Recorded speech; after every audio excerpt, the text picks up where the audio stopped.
if it was her or if it wasn't her involved in this fight last night, because whoever it was will have some serious wounds on them. So if it's not Tundi, then we know that it must have been Shadow, which will be extremely exciting because we haven't seen Shadow at all.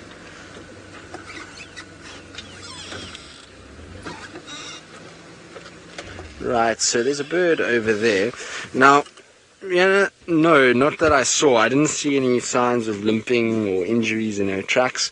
Rex was the one that picked up the tracks in the dead tree over there. Sorry, Craig. So best I show Craig exactly what I'm looking at before I tell him to go that side. So not that we could see, Rex had the kind of clearest look at those tracks, and he said there wasn't any visible sign. But there we have what looks like a batelier, juvenile batelier. It's got a very rounded head and seems like a short tail, so that's what I would call it. It's right against the sun, but it does look like a juvenile batelier eagle. So the eagle's all down on the branches at the moment. I think they're all waiting for the thermals to come out. After the cloud separates, you should start to see the sun kind of heating up the land. It's already getting much warmer, and then they'll start to fly. But nice to see. Always good when we see a few raptors kind of sitting around and taking it easy and shooting the breeze, so to speak. Good. Now, while we kind of figure out how we're going to try and find this leopard in this horrible block, let's send you back across to Steve and see how his lion tracking is progressing.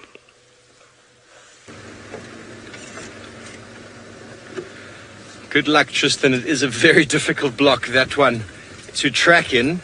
And I did a little walk in to the drainage depression here, just to have a look if any tracks came out. Nothing did, so I'm going to go back to the last place where we had those tracks going in. And hopefully they're lying up there, not far away. But hopefully I also didn't miss something on the other side where they might have snuck through. Quite often they like to follow these sort of dry riverbed courses. Okay, well, while we continue on this quest, let's go over to Taylor, who's got one of those small camouflage ground nesting birds. Well, VM and I thought we were going to get lucky because he spotted a crested francolin sitting in a tree, and we went, why are you sitting in this tree? Normally, because when they do sit up in trees, they're fearing for their life because of a leopard or a mongoose or something that's down on the ground. That is obviously not the case. It is eating all the berries from the white berry bush, which are delicious, might I add. Just swallowing them whole. You're not even getting the good part. You should crush it with your beak first. Tastes delicious. I love the fruit. I think James likes to eat them too. He often walks past. James says that often. He often drives past and he grabs a handful of fruit. Off he goes. But we are having a good laugh. And as these white berry bush, it's a shrub. So it's not a tree at all. It doesn't get very tall, and you can see it's got sort of very flimsy little branches. And a crested francolin is not the smallest, most delicate bird, as we know. So watching it clamber around on the branches has been very entertaining. It keeps getting its wings stuck every now and then. Actually, like using its wings like its arms to hold on sometimes, wedge itself, so that it can get... You're brave going all the way on the end there. And so far it's eaten so many. I would love to have spent like the entire time seeing this bird jump up in the tree and then trying to count how many white little berries it's going to eat before it fills its crop. But these birds have a very varied diet. They eat seeds. They've been eating a lot of grass seeds. They eat fruit. They eat insects. You often see them digging through dung. They will eat all the things. And there are lots of bird species that feed on multiple things. It might also just depend on what time of the year it is that they take advantage of certain things. So like in the summer, we typically see a lot of the birds feeding on insects because we have a summer rainfall here, and after all the rain, of course, a lot of insects come around. And then when the grass seed starts to come about, then they all start feeding on grass seeds. And now we've got a few trees that are fruiting, so they're feeding on the fruit too. I can't wait for the jackalberry fruits. I hope we're going to get some nice ones this year.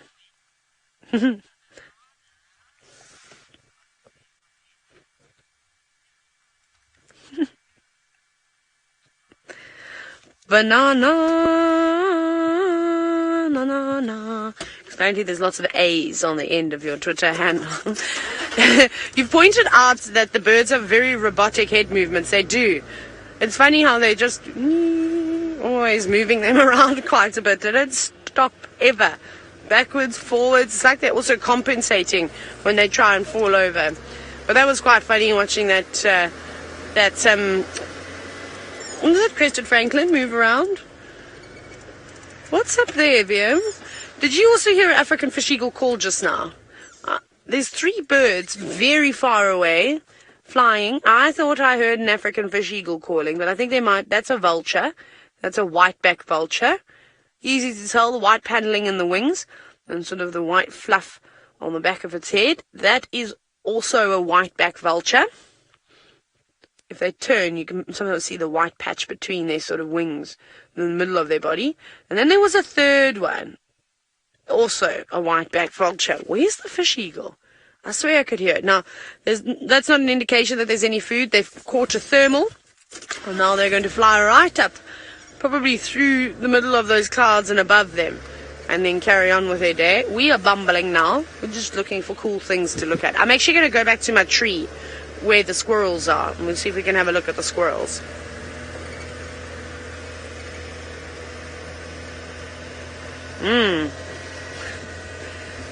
Now, some of you may have not ever heard the call of a francolin, so I'm going to open my mobile device. I'm going to stop here, though, because otherwise I'm going to end up driving off the road. Not that I'm going very fast. So, YouTube viewer, I suppose it does sound like a squeaky bed. Squeaky springs, sorry. What the francolin. Brent once. One day we were doing a school drive. Does anybody remember this? Obviously, we always do school drives, which is really quite cool. And Brent very inappropriately started talking about the sound that this bird sort of sounds like when it calls. It was very funny. Someone just needed to hand him a spade. Right. Where are you? Next. There's so many francolins. Nope. I don't want spurfowl. Oh, yes. I always forget. You got to go here. Crested francolin. Listen to him.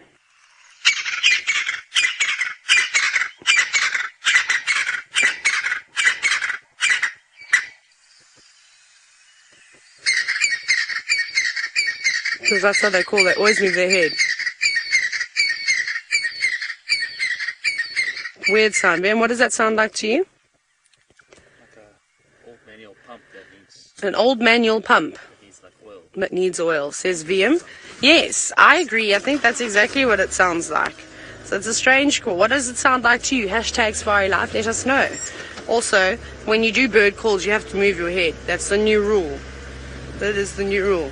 People will think you're listening to music, but you're not. Okay, I'm being silly now because there's no animals.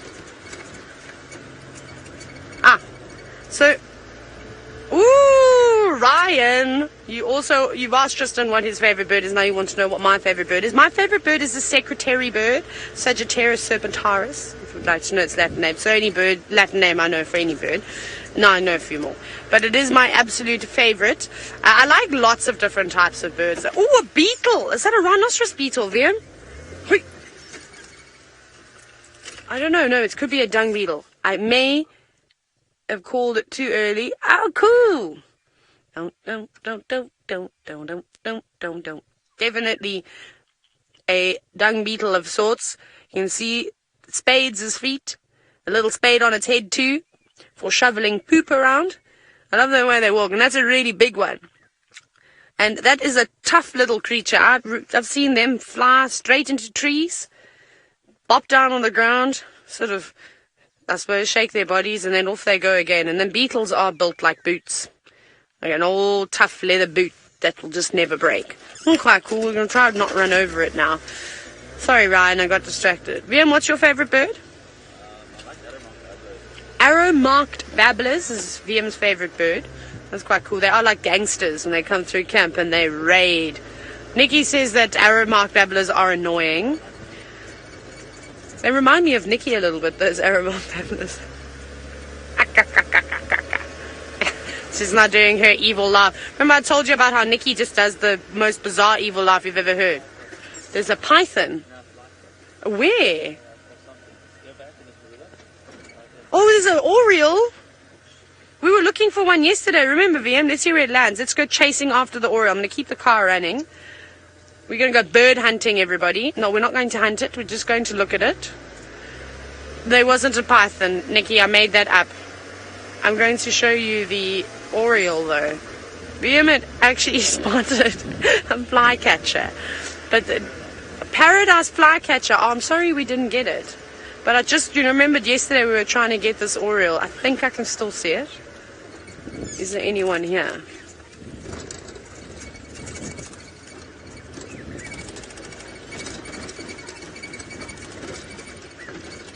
I'll say I saw a leopard. There it is. I think that's the one up top on the top left. Up there. Go to your left a little. There we go. Wait, they're chasing one another. Where'd they go? I can hear it calling. Ooh, there they go. Bright yellow. There's two of them chasing one another. And then we got black-headed Oriole squared today. They're so quick. Oh, there we go. Center and up a bit. There we got it. It's hard to see. It's very glary. Sitting in a big marula tree. Maybe it's a pair doing a duet. They've got bright orange beaks as well. They're very pretty birds. Very, very pretty. Show yourselves nicely, though, please. Maybe if we just stay with them long enough, they'll eventually... Oh, there! That one!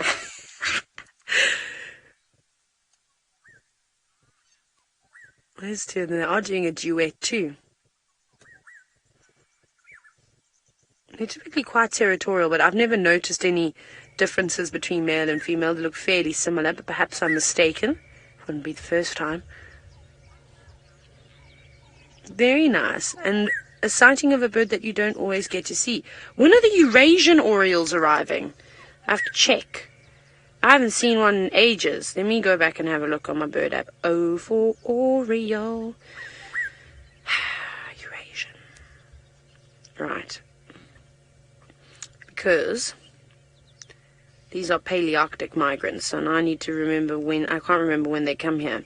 They should maybe have been here already and left. Where is breeding? Nope. Foraging and food, general habits, movements and migration. It is a non-breeding migrant to South Africa, and we see them October to April. So we could theoretically still see them. Okay. We'll have to look out for them later on in the year, but I miss the Eurasian Oriole. However, they don't like to sit on the tops of the trees like the black-headed Orioles do. They typically fly a lot lower, and they've just got a plain yellow head, but they've also got that bright orange beak. So they look fairly similar, and their wings are a little bit darker. But very nervous birds. They don't often sit still for long, and then flying a little bit lower down to the ground. But nice to see a black-headed Oriole. Right, we're going to see what else we can find. Hopefully we're going to find some more cool birds and some... oh, no, we're not. Well, what do we have answers for? Oh, for the birds, the crested francolins. Yes. Now I remember. I know, thanks, Nikki. Kelsey, you said that it sounds like a car alarm when the crested francolin calls. Nikki had pointed out that I'm so ADD. I know. Like I said to you, I promise you, I'll be doing 30 things at once. I tried to describe it to you the other day. I'll be brushing my hair, then trying to put my socks on and my belt on, all at the same time. I can't finish one task, because then I'll remember to do something. Then I'll try and wipe the table, because I would have spilled something. It's hard. Squeaky bed wheel, says Christopher. That's bent. A squeaky bent wheel, not bed. Squeaky bent wheel, yeah, that's a goodie too. Okay, we're at our squirrel tree now. Where are they? Doll, you said a squeaky bed. It does. One of those old mattresses from like the 1950s. That's what that could sound like. Now this tree, this marula tree, there's a family of squirrels living here. Not today though. Let me see if I can call them out. No, I'm not doing it anymore because VM's looking at me.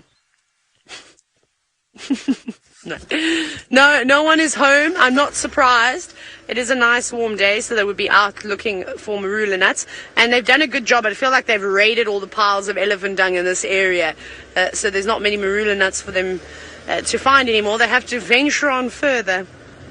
Very cool. Okay, well, we'll keep an eye out for any more cool things to see, and we'll stop them. Of course, we'll call you back. But Tristan, shame Tristan.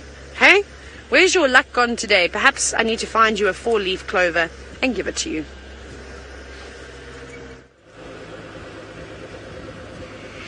Maybe, Taylor. Maybe that's what I need in my life, is a 4-leaf clover. In fact, it's exactly what I need. Taylor, please find me a 4-leaf clover. Let's give you a quest for today. So I want a 4-leaf clover, Taylor. You better find me one, and I want to see it by this afternoon. But we are not having very much luck. None of us, by the looks of things. There's a bird of prey that's busy flying there. What are you? I can't see what it is because it's now flying away from me. Don't fly away from me. Come back here. It's not listening. Craig, it's not listening. Why is it not listening, Craig? Why are you chasing the bird away, Craig? I believe it's Craig's fault. Naughty bird. It's not very pleasant when a bird flies away when you're trying to identify it. It looked like it had little sort of window patches on the edges of the wings. That's why I wanted to get a good look at it to see what it was. But said bird decided, nope, it's going to do its own thing. Anyway, we just drove past Ferg, who's reclining like it's a Sunday afternoon at the beach. He's kind of got his legs up, his hands behind his head. He's having a very chilled time while Steve is busy tracking. So Ferg was doing his best. In fact, actually, hang on. Craig, I reckon we can actually spy on Ferg from here. Don't tell him, Nikki, because we're going to spy on him. Let's have a look. There we go. Craig, can you get him? Let's see. He's probably going to be able to see that I've turned a little bit. There we go. So there he is, look. He's not lounging anymore. He's now sat up. He is busy scrolling through the midst of social media, I would imagine. What do you reckon? Facebook or Instagram, Craig? I reckon I'm going to go with Instagram on this one. But that's what Fergus is doing. You can see all by his lonesome. And there we go. He's now waving because Nikki has told him that we are filming him. So Fergus is sitting all on his lonesome. He was looking very lonely, so we stopped and had a chat for a bit and kind of spoke to him, and he told us that the lions are somewhere in this block over here. Now Steve, I'm sure, will find them. It's not the biggest of blocks, and there is a very prominent 2-track that goes through, well, not 2-track, but a game path that goes through there, and the Nkuhuma Pride loves to get onto that game path. So I'm pretty sure if Steve just gets onto that, he should be able to find them quite quickly. But like I say, Nikki asked Ferg what he's on. Is he on Facebook, Instagram, Twitter? Where is he at the moment? I say Instagram. Craig, you want to have a bet? Yeah, what are you going to go for? Instagram as well. It's either Instagram or Twitter. That's the one I'm going to go for. Or he's just playing music. I don't know what he's doing. But let's see. Instagram is what I'm going to go for. Do we have a reply yet, Nix?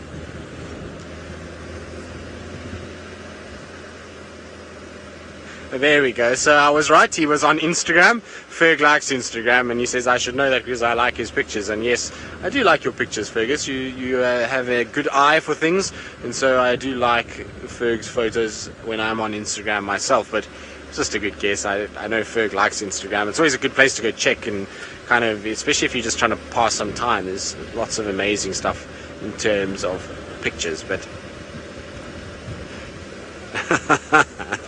so apparently Ferg says I'm a sweetheart, and that he says thank you. Now, I'm going to try and stop and see if this can turn off without this little fly flying away. But there's a fly on my dashboard that is sitting there and seems to be moving about. Now, these are the guys that have been all over the elephant carcass. Well, some of them that are on the elephant carcass. And we've seen a lot of them on various little grass stalks over the course of the last few days. And you can see, look how it's kind of moving along. Almost looks like it's trying to feed on the dashboard. Maybe there's some sort of flavor or taste or something that it's trying to work out. It's probably Brent, exactly. He probably ate chicken yesterday and didn't clean his fingers, and now there's greasy chicken marks on Rusty's dashboard. There we go. We've gotten rid of it. There are a few little stains here that I can see. Now, I'm not sure what they are. Craig, do you know what they are? Did Brent spill something on here yesterday? It's his flask that doesn't spill, apparently. He said apparently Brent has a flask that doesn't spill, that apparently he takes with him on game drive, according to Craig, and it's his flask that is spilling. Do you know what was in his flask? Was it hot chocolates, Craig? Because something here looks as though it's hot chocolate-like. I don't know, maybe Brenty spilled some hot chocolates on the sort of front of the car.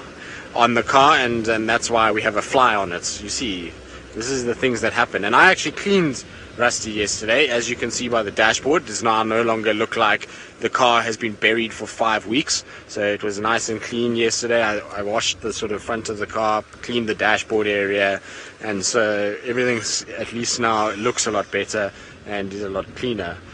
Well, we think is a lot cleaner. You never know. Brent did drive it yesterday afternoon, and he has this ability to make a car dirty in about 2 minutes. I don't know how he does it, but he does. It drives James absolutely bonkers, the way that he makes a car dirty. But anyway, let's try and stop here at our little piglets. I was going to say our 3 little pigs, but there's only 2. So that's throwing that idea out the window. Well, only 2 that I can see. Maybe there is more around.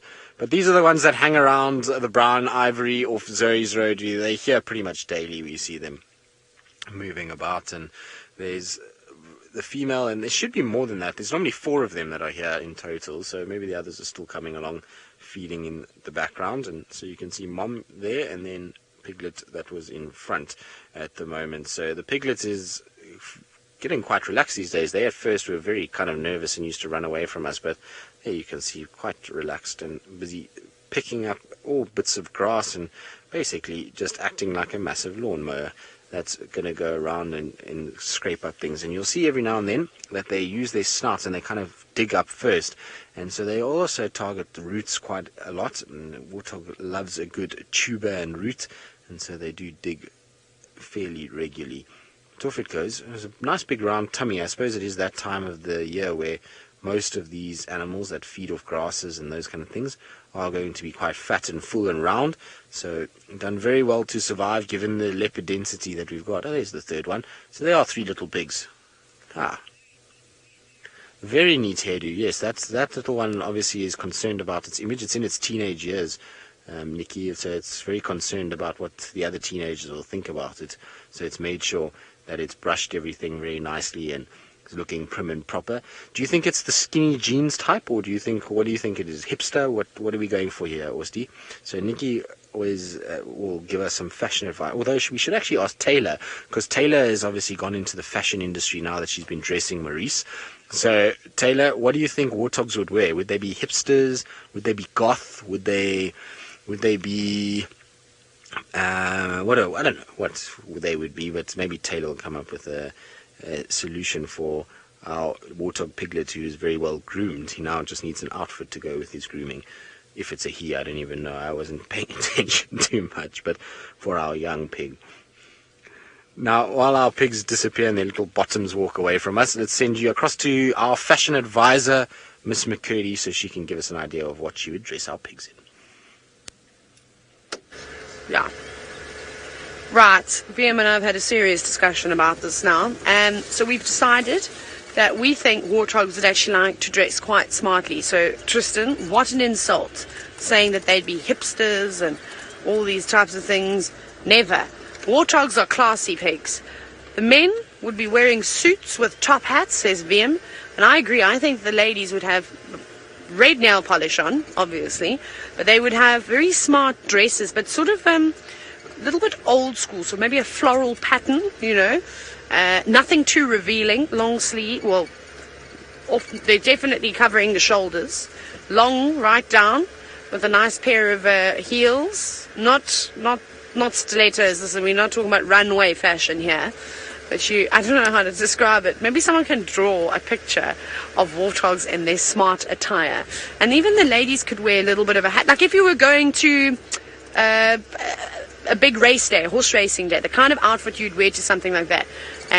So yeah, you're looking very smart and very classy, perhaps a little hat, a little veil around it, something, a nice handbag. Exactly what I think the warthogs would be wearing. Will be quite funny. Well, that's what I have in my head. Why? Everyone... Oh, okay. Reptilian Research, you've said that you think that they dress like rockers. No, they're smart, they're classy. They don't wear ripped jeans and punk rock shirts. Bikers? Barbs and toxigenic, you've said. They would go, or they'd be bikers. Okay. Yeah, I don't know. I just think of them as smart, especially the way that they walk. And when they run, and it's like they've got the nose here, like they think they're better than everybody else. Oh, there's a dove. Did you see the dove as well? Miriam and I are spotting the same things. Looks like a little emerald spotted wood dove. Hello. Are you? Yes. It's sneaky though, but there are little emerald spots on the right, warming itself in the sun on a horizontal marula tree. It's been pushed over. Perfect little spot. We don't often actually get to watch the wood doves because they're so shy. Sometimes we get quick glimpses of them as they're, well, walking down the road. Have you realized that you've been spotted? That's very nice. I'm also enjoying the sun now. All on your own? No partner? They've got a beautiful call. I've forgotten how it goes though. Is it? Something like that. We'll play it just now. And then there's something else going, like it's seen something it doesn't like it's maybe a chagra. We go have a look. Chagras do that for snakes. And for mongoose too. Let's see if I can find it. Even a bushshrike would make a noise like that. We're still in Kuchava heaven. She could still be around here. Let's see. If I just go here. Where are you, birdie? I heard you.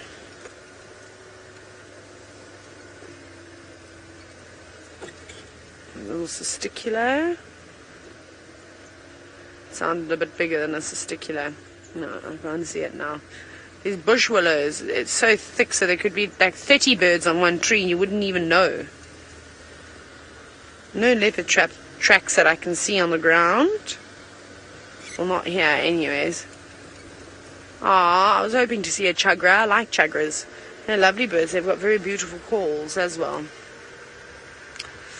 Right. Oh no, this always makes me really nervous when Tristan goes, he wants to show you all a picture, because the last time he did that, he'd put two images together and said that I look like some person. Let's go and see what nonsense Tristan's talking now. No, Taylor, I'm not doing anything to you. We were talking about pigs and them being rock stars, and this was a pig from the Teenage Mutant Ninja Turtles. When I was a kid, he was on TV, and I think it was Bebop was his name.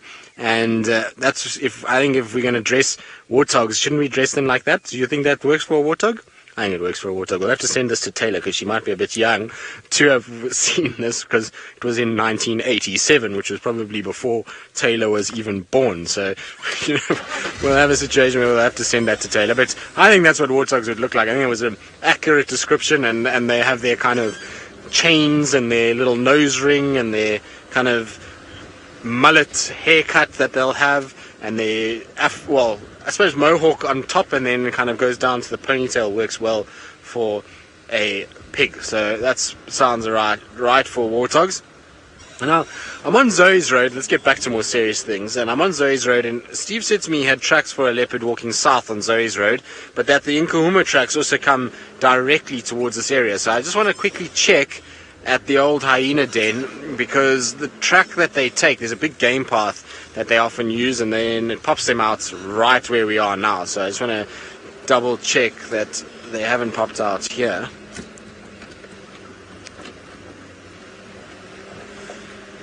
So Meg, sometimes you'll have a situation where a female will move not expand her territory with the male as he expands his territory, but she'll follow him to mate with him. So as she kind of comes into estrus, and so that male expands his territory, she'll push where that male's expanding to try and keep mating with him, to make sure that he is fooled into thinking that she is reproducing just with him. So she might go to other males, but she will push wherever that male is gone to try and mate with him in case he comes back to that area and then presents a danger for the cubs. So that's kind of why they do it. So they do it fairly regularly. And I was talking about it yesterday with Kruger. She's a prime example of how she moves and kind of carries on and tries to sort of go all the way to different parts to try and kind of mate with different males all the time. Now we're coming down towards the old hyenas, and it's just a kind of massive gamble from my part. I don't know if the Nkuhumas would be here, but it seems like a feasible idea. The only problem is we've got about 4 billion branches on our way through here. You can see that the hyena den has not been active in this area for quite some time because there's branches everywhere. Sorry, Craig. Okay, well, I don't see any sign of the Nkuhuma pride, but I thought maybe, just maybe, they might pop out in this. And so I thought I'd just help Steve quickly, because poor Steve's been on the tracks all morning. So I thought I'd just check here while I'm in the area, and I know that they do walk this way sometimes. I thought I'd just double check for him and let him know if they are this side. Of course, if we found them, I think I would just let Steve have them and kind of move on, but we are in the area, so let's have a little look around this corner. There's the old hyena den is not far from where I am right now, so I just want to check behind that termite mound and see if there's anything there quickly. Doesn't look like it. Doesn't look like it at all. It looks like all is quiet here. No sign of any Nkuhuma lions. Nope, nothing here. Alright, well, let's send you back across to Steve, who I believe is back on his vehicle, and maybe he's got a better idea of where exactly these lions are. I thought I saw a lion. I've looked with binoculars. I've seen a leopard. We're going off road. I don't know who it is. I was in this block before, just having a little look for the tracks of the lions. I followed them for some time, and my eagle eyes have spotted a leopard. Let's see if we can find him. It's just behind that tree there, Ferg. It's a little bit way off. I saw it with my binoculars, 100% leopard. Just by this tree here on the other side. Hold on, could get a bit bumpy. Who could that be? Hold on, Fergie. Very excited, my heart is racing. I was just here moments ago from the other side. Apologize for my eye contact, folks. I don't want to obviously get too stuck. So, who was that leopard?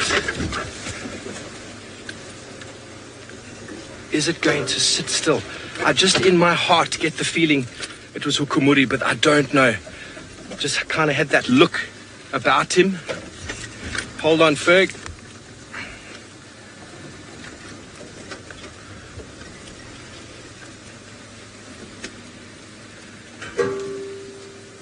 This is very exciting, very exciting. Thorns in my shoe.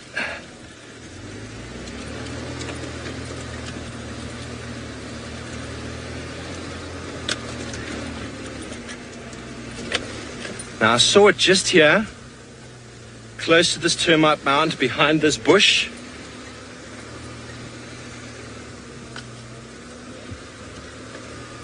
Yes. I am super excited about that, ladies and gentlemen. From the back, it looks like a female. I must have seen it from about 200 meters away, so I'm not sure who it is. Let's see if we can get another position. It's quite relaxed.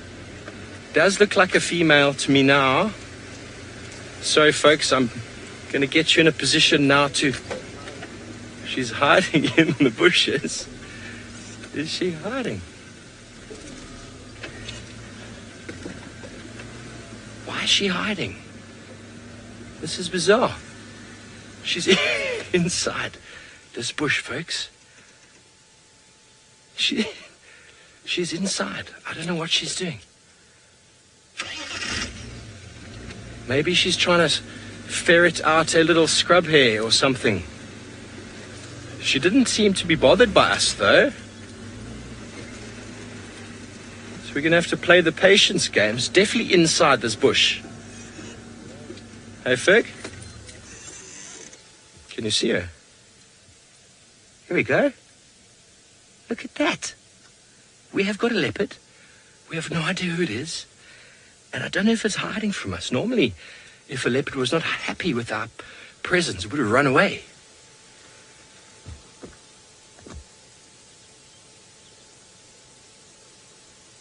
This is very different behavior. No, there's no ID yet, folks, but you can see Definitely spots. I think it's ferreting around in there for a scrub hare or a mongoose, maybe a francolin. Who knows? But I mean, by the way we approached, it didn't run away. It wasn't too bothered by our approach at all. Which makes me realize or reckon it's not a skittish leopard. Camera shy, perhaps. Fantastic. Ferg, we've seen a leopard, but it's really... She's not wanting to let us see her face. Is that her head? Is that her back? That is the head, eh? That is the head and the ears. And she's looking at us. There we go. Ooh, who is that? That looks like the Shadulu female, ladies and gentlemen. I saw 5 spots on the left. Here she comes. Hello, beautiful. And 5 spots on the right. Well, no, that is a male. That is a young male. Who is this? I have no idea. Definitely got genitals at the back. Male leopard. Going to see if we can get around and reposition. There's a young male leopard. It's not very big. Hey, Ferg, your thoughts? I thought a female by the size, but definitely got genitals. And it's got a spot pattern of dots with a dot on top, which is what I've been told the Shadulu sort of lineage has got. That one spot on the top.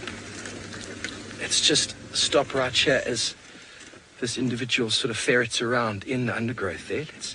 Anybody, can you help us identify this young male?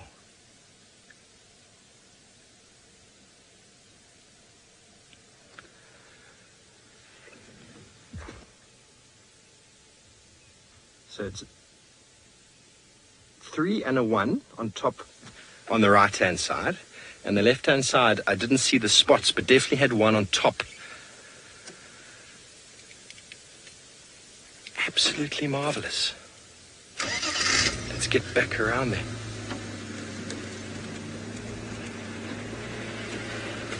Okay, so Nix is telling me that if it's got a pink nose, then it's the same leopard that was seen last night in the interaction with those females.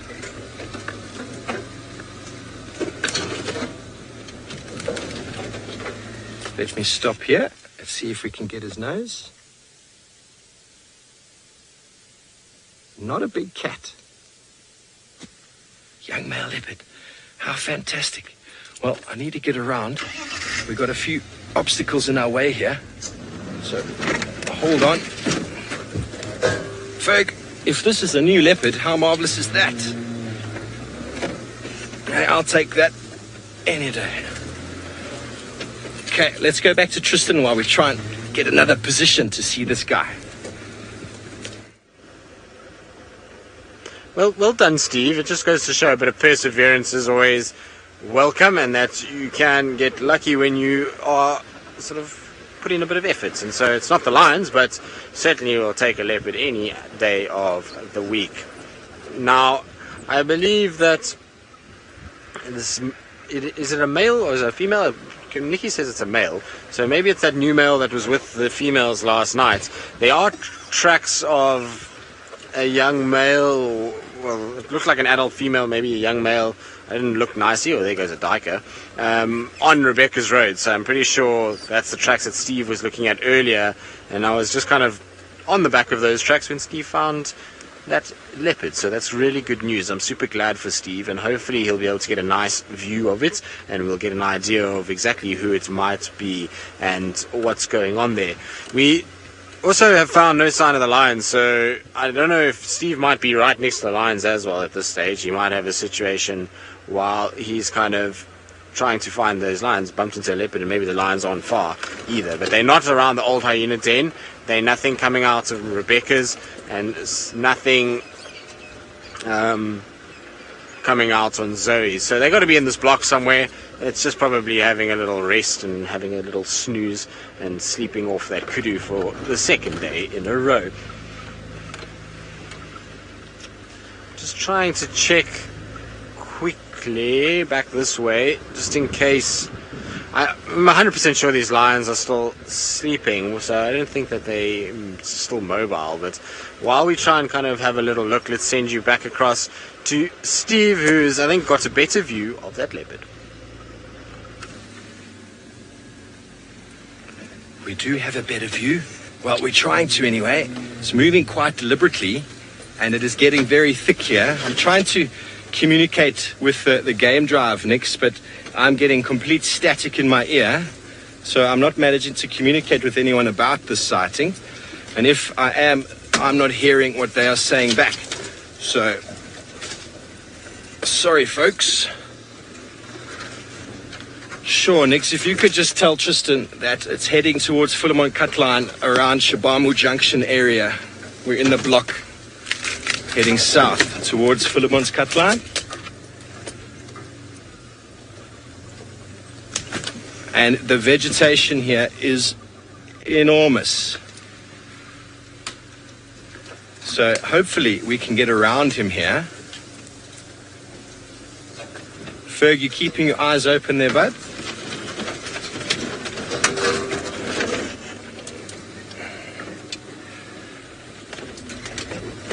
Lara, this could be the mystery male leopard.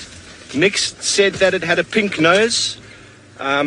I have never seen this animal before, and the mystery leopard from last night did have a pink nose. This one we have seen has a pink nose, but we haven't managed to get a proper look of him from the front with the camera.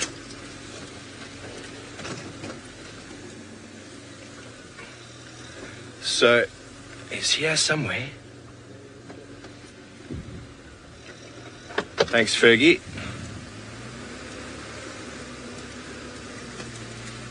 Is moving towards that termite mound. They do love the termite mounds, these leopards, don't they? There we go. Can you get him? He's moving deliberately.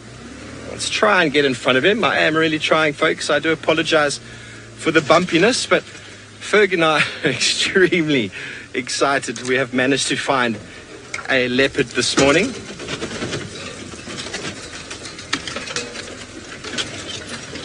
We are super excited.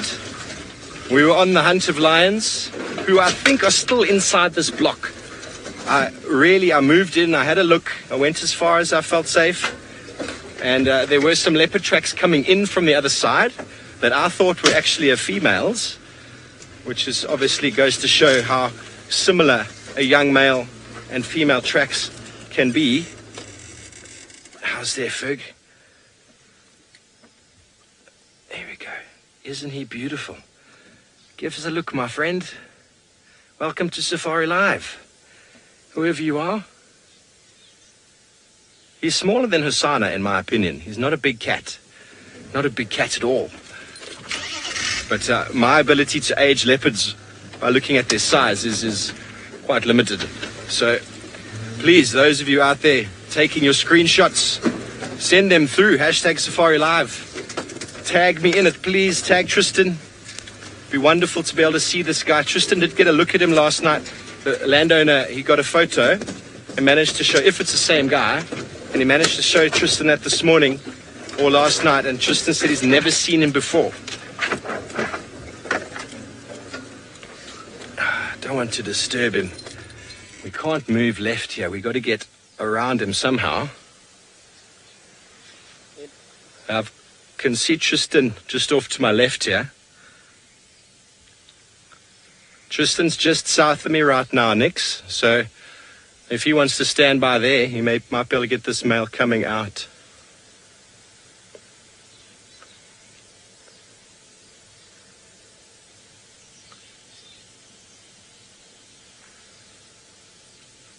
Fantastic. Okay, let's see if we can get around him now.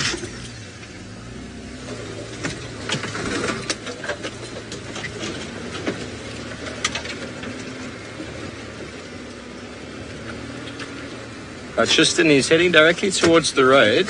I've had your visual now. You're just south of me.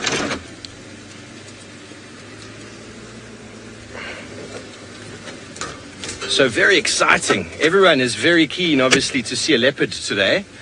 And it seems that the team, meaning Ferg and Steve have found a leopard, even though we've been tracking lions.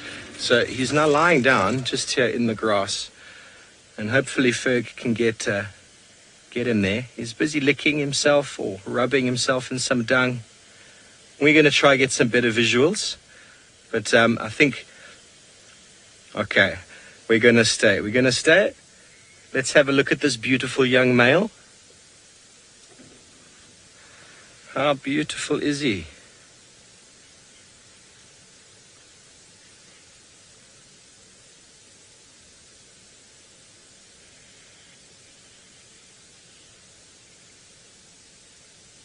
There he goes.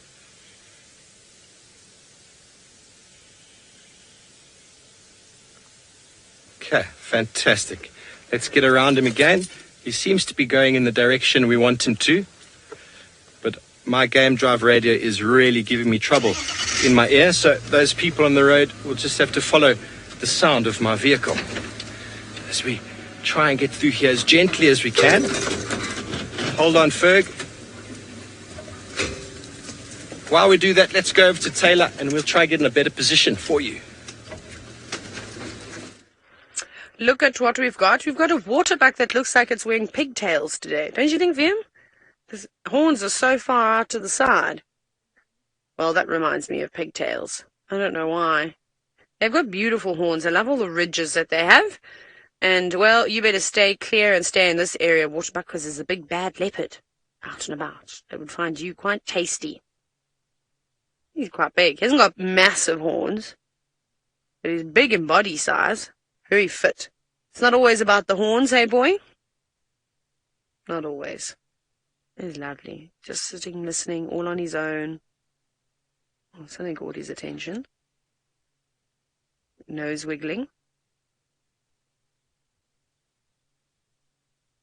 They actually are quite far back. Let's just sort of bend backwards a lot more than going up straight. It's interesting, the different sort of shapes of horns. I mean, you see some bizarre things out there. Kudu's horns that are spiraled back round and back towards their heads, which often end up taking their life. We see that with elephant tusks as well. I've seen that with a few impala horns. Some impala that, well, they just end up breaking their horns. We see the one-horned impala. We're going to start to see a few more of those too as rutting season begins. What have you seen, boy? You're very vigilant. You're very focused.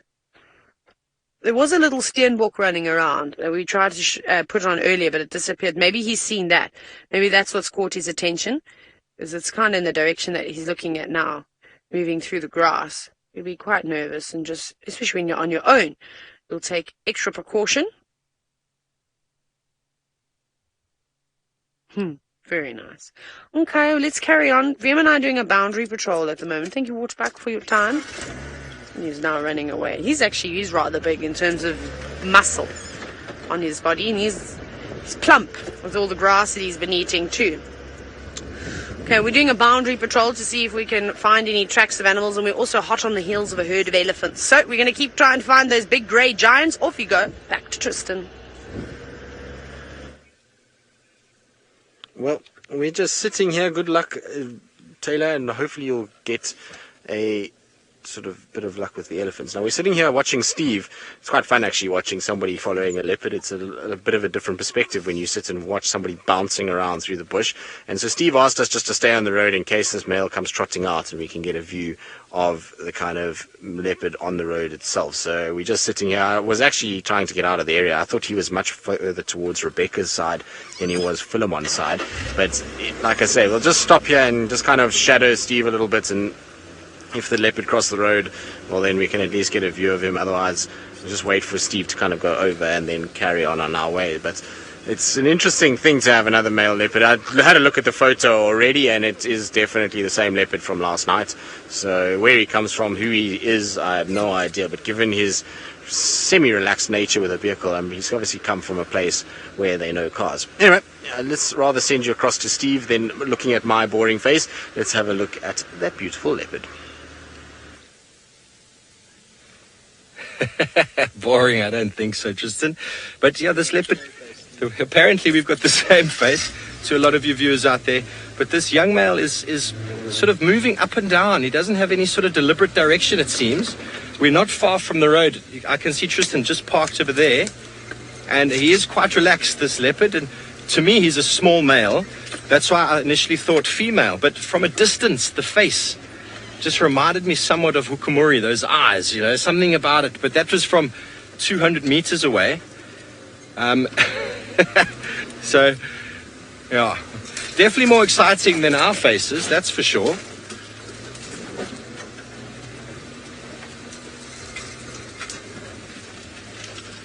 I can't see any injuries, Reptilian Research. He's got a couple scratches on the nose. They don't look that fresh, though.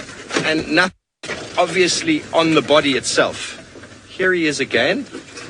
He's doesn't want Tristan to see him yet, it seems. I see Tristan's just waiting there on the road. And this male is now walking parallel with the road.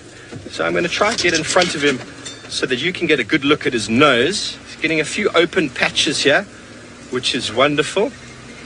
Let's see if we can do that. It's opening up a little bit for us here. Nice game path. And he's going to lie down again, just as we get in front of him. Ferg, how's that, bud? That'll do. Okay, he's now licking himself, lying down in the grass, trying not to reveal too much of himself. Probably the first time on camera, as I said before, when he first hid in that little bush. But he's very relaxed. Very, very relaxed. Maybe he hasn't been followed like this before, or he doesn't seem to be too bothered by us, though. I mean, he's lying down now, having a bit of a lick. But also the way he seems to be moving is he's in search of maybe flashing a francolin or flashing some form of scrub hair or something like that.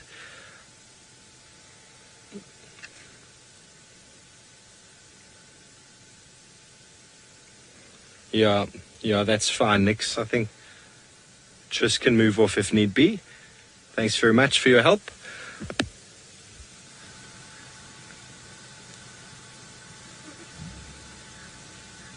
There we go. Come on, pretty man.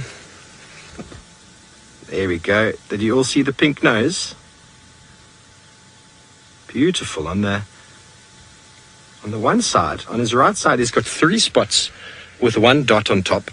And on the left side, I'm not sure how many spots, but there is a dot on top, very similar to what Shadulu female has, which is what made me think initially, but she's got 5 on the right with a dot.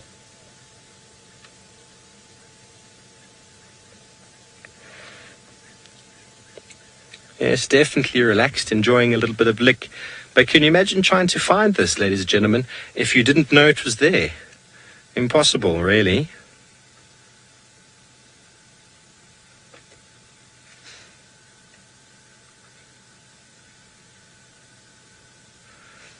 Cobalt, could the drought or the driving, moving the situation of the leopards, what was that, Nix? Okay, Cobalt wants to know if the drought can influence movement of leopards. It would, probably. We are not in a drought at the moment. We're having actually quite a good season. The grass is looking very, very good. But what drought forces on animals is that the localization of your herbivorous animals, they spend more time close to water, and they have to range further and further away to get adequate feeding. But they will often be near water for, obviously, the purposes of drinking. When there's lots of vegetation around, when there's lots of water, the animals are far more spread out. But also what happens in drought is that the herbivore animals are more weak and they're easier to catch than when they are strong in the non-drought area. So leopards and lions do much better, and hyena do much better in the drought than they do in times of abundance. That might sound a little bit contrary, but essentially, that is what happens. Lions and leopards and hyenas will pick off the weak and the infirm, which often happens in the drought. And in these conditions, animals are going to be fit and harder to catch. Come on, show us your face, my boy.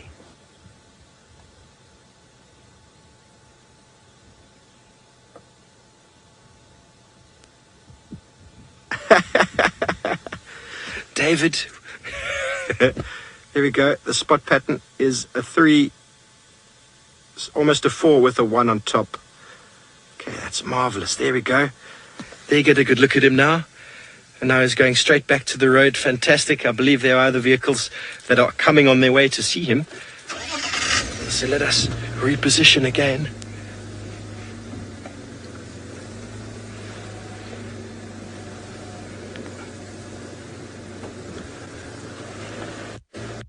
Reversing in low range, folks, is a very slow and dubious process, so bear with me. But we have the patience of a leopard this morning. Ferg, I'm super chuffed that we managed to find a brand new leopard. Hey, I saw something flittering in the distance, and I've been looking for those lions for so long that I thought it might have been a lion movement, and I focused my eyes and my binoculars on the scene, and he's now decided to lie down in the long grass there. He's just in the shadow there, but we're going to wait right here so that he can come and show himself to us. Maybe he's going to stay right there. We'll give him a moment. Can you see him, Ferg? See how he just disappears. Ferg's focusing directly where we last saw him, but he's done the same thing again. He's probably he's a new leopard to this area, but I'm sure he has been seen before by vehicles. By the way he's reacting, he's very, very well viewed, but I think he's maybe used to getting away from them quicker than he has today. And this is essentially an element to habituation. When you get new leopards in and they're not used to seeing a vehicle, or maybe they're not used to hearing the voices, like my own voice, then, they get used to it and they realize that, okay, no negative behavior is following on from the movement of my vehicle and the noise that he hears and the voice. Nothing's really affecting him. So he's just lying there having a think, going, should I go? Or maybe he's thinking it's quite a long, dry, open area here to get to the more shade. So maybe he's going to wait until he feels up to it. But this is marvelous. Brand new leopard on Djuma, so it seems. I wonder if any of you managed to get any screenshots of that last little shot we had of him as he stood up. It'd be great to send through. Whether he's going to stick around or not is debatable. It's just incredible how many leopards move in and out of these areas. He's probably walking through and smelling the plethora of leopard activity, of other males, of other females. The lions who probably walk directly through where he has been walking. There he's up again.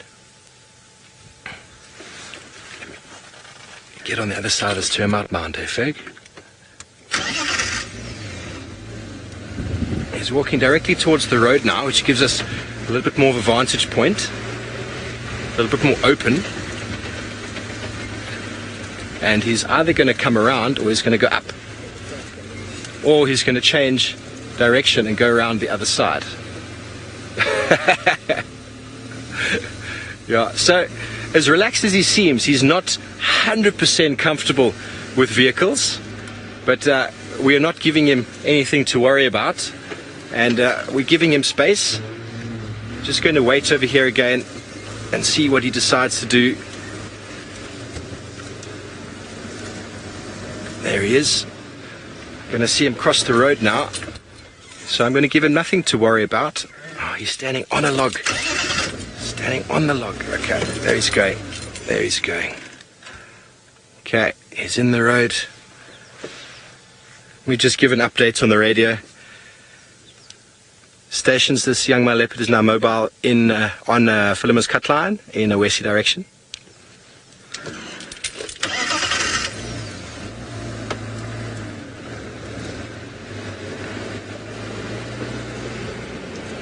Okay, copy. Yeah, he's not 100% relaxed. He's quite chilled, but not 100% relaxed to the vehicle, so you need to give him some space.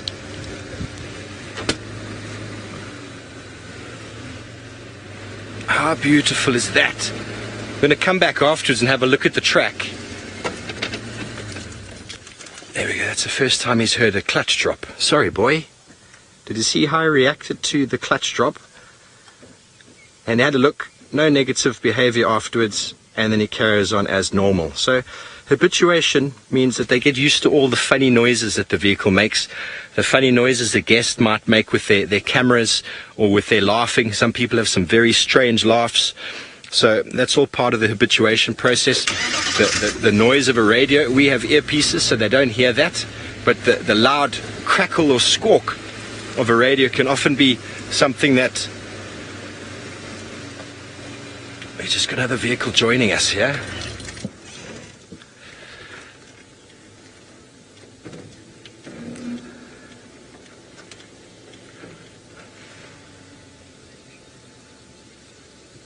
Fantastic. James Richard has found a picture of a young male leopard from Ngala. He's going to find out if it's possibly the same cat. We've got a Texan who's now come to join the sighting. Everyone has been working hard this morning to try and find leopards. Ferg and myself have done the work. Okay, so now at least we've got Tex to help follow him now. He's walking directly south. We're going to give him some space, do a bit of leapfrogging with Tex now. I'll use the same pathway he does. Makes it a little bit easier for the vehicle as well to get through. Let his guests get a view of this young man. And I'm not sure, I think Rex or Tex, one of them were out last night, one of the Voyatela Gilago guides, and they actually saw that interaction with the two females and the young male. So we might be able to get confirmation from them. It makes perfect sense that it would be that same leopard who's moved in, and I had his tracks coming south from that position. So, okay, well, we're going to do our best to get another look at him, but it is very thick going in here. Just following her. Tex, as I said, makes it a little bit easier.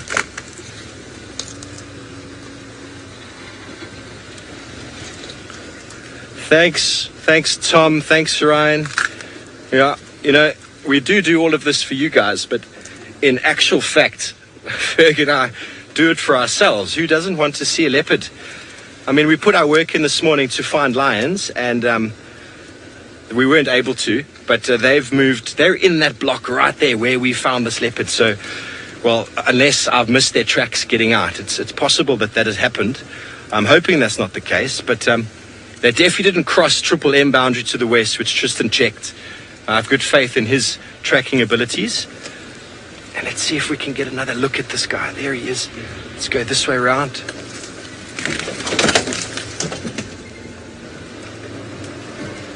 He seems to go from termite mound to termite mound. Just need to get one more view of this beautiful cat. And there he's going. Into the long grass he goes.